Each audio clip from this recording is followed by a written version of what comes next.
everybody knows. Like, I come up here and I'm just immediately How's everybody doing? What's up, Northampton? Is everybody from around here? Woo! Everybody from around here? No? Yeah. No.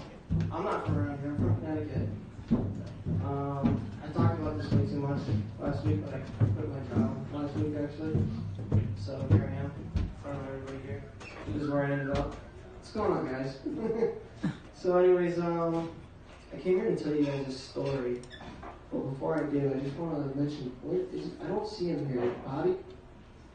Oh, he's not here anymore. I was just going to mention, I can relate to that guy, because he's talking about his eyes are growing, and I'm still young. And I mean, the other night I was walking through my living room, and I stepped on my cat's tail, and I felt really bad because he like hissed at me and stuff, and I went up to him, and I was like, oh my god, I'm so sorry, and it was really dark, and I noticed he's actually just a pair of work boots.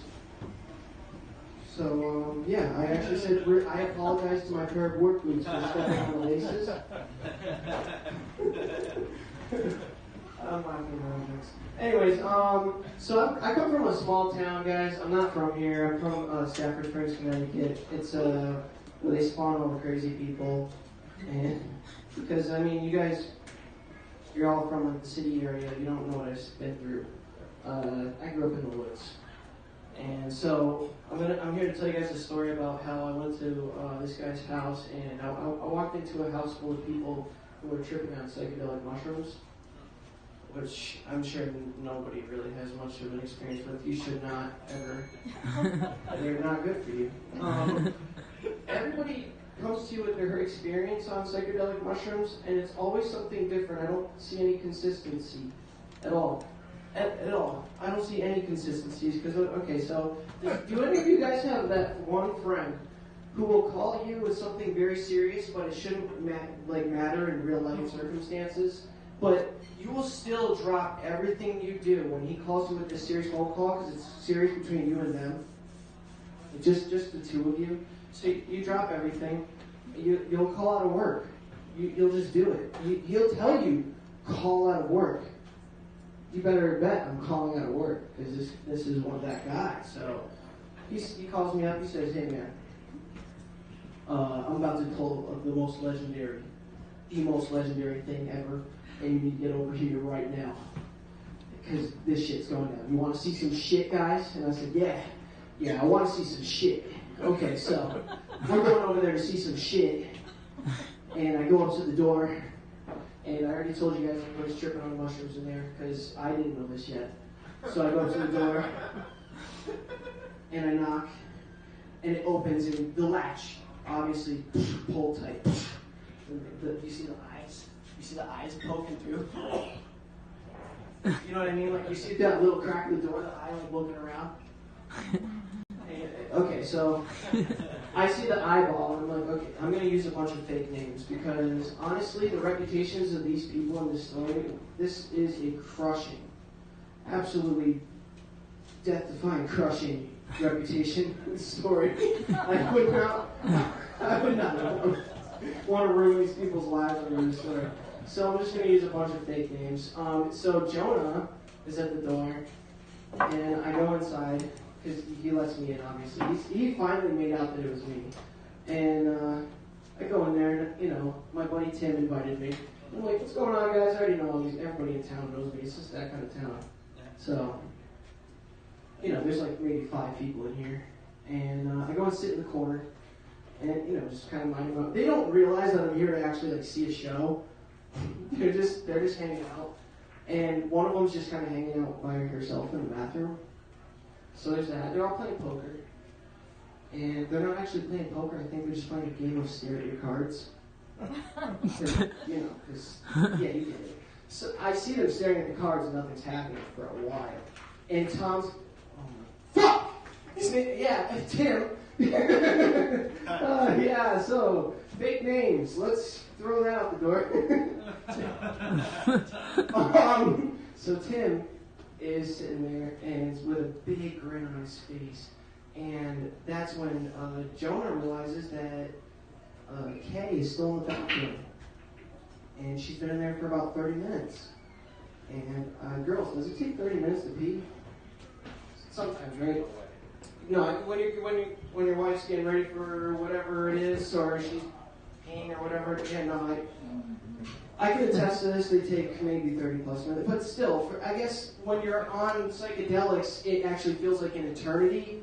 So they thought it was more like 3 hours, and so I'm sitting there watching the whole thing, and Kevin goes upstairs, so he's just not even present, and so it gets to the point where they're all wondering, where's this girl? They're trying to bang into the door, they're breaking it down, and so at this point, I'm literally now watching two guys break a door down, one guy's gone, and so I'm like, you know what, I'm just going to make a bag of popcorn.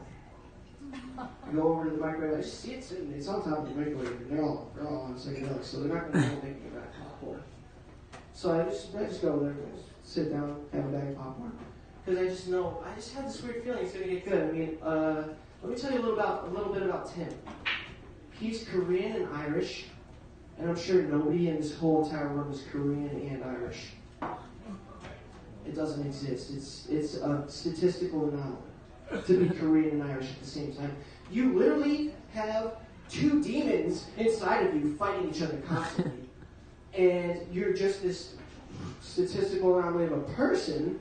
And so he's like the magic man to me. Like this is the person who called me and said, you gotta get over here, we're about to see some shit. And this guy, I would say, like, because of his genetics, he's not just high off mushrooms. This man is high off genetics.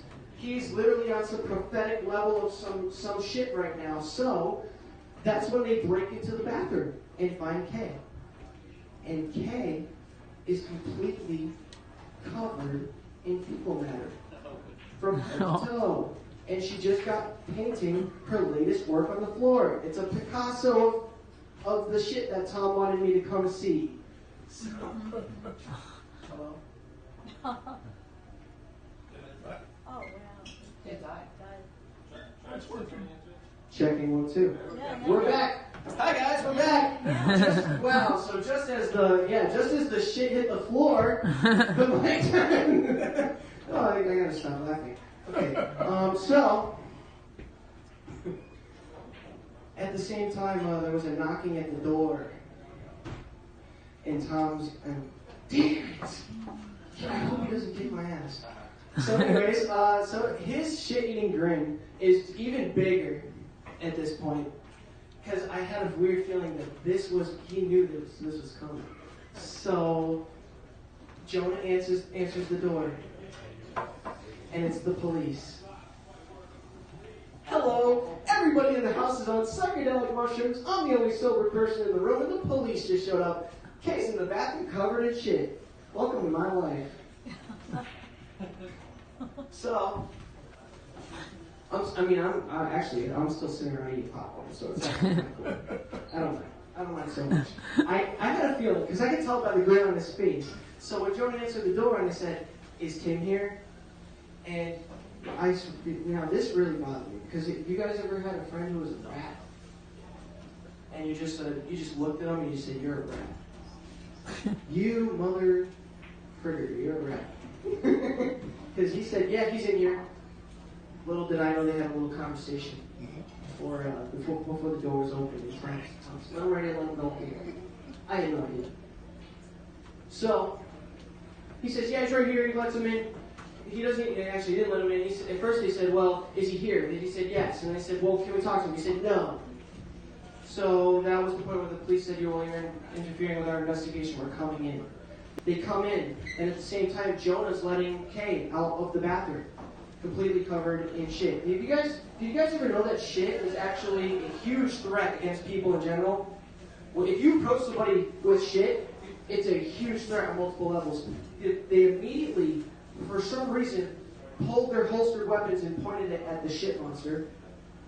And so now I'm just eating popcorn and I'm watching cops pointing guns at a shit monster. And that's when Kevin came downstairs and he hadn't even known what was going on. So the first thing that came out of Kevin's mouth was, "Shoot it! Shoot it!" Jesus. So, because the cops and Kevin were also just as confused as each other. So at this point, they said, "We just want to know if Tim was at someone else's house 2 miles up the street tonight." And this is the point that confused me, and I knew why he called me. Because I was the only sober person in the room. And so he said, let them in. And they said, was he there tonight? And this is the point. It's like, this guy's a prophet. He just knows I was there for this. I said, he's been here all night. He's been here all night, guys. Little did I know, Tom, my mushrooms ran 2 miles up the street, threw a rock through somebody's house, destroyed their face, came back, and the cops were called on him, so they decided to show up at the house because the man suspected him. And I said, he's been here all night, guys. They said, well, we don't want anything to do with this shit anymore. So they just said, we're leaving. You guys have a great night. Shit is very threatening. Shit is it'll save your life. That is the one night that I can attest that shit, actual literal shit hit the floor and saved my life from ending up, my ass ending up in jail. Or anybody for that matter. And yeah, they left, and I had a great time talking to Tom after they said, did you know that God, stop! Just let me do it, okay? Just let me say his name. He's gonna love me actually for this after. I don't care. He's either gonna kick my ass or love me or both because he's Korean Irish. I'm gonna end it with this, guys. When a magic Korean Irishman sends you a prophecy and says you want to see some shit, you best believe you're going to see some shit. Okay? I'm done.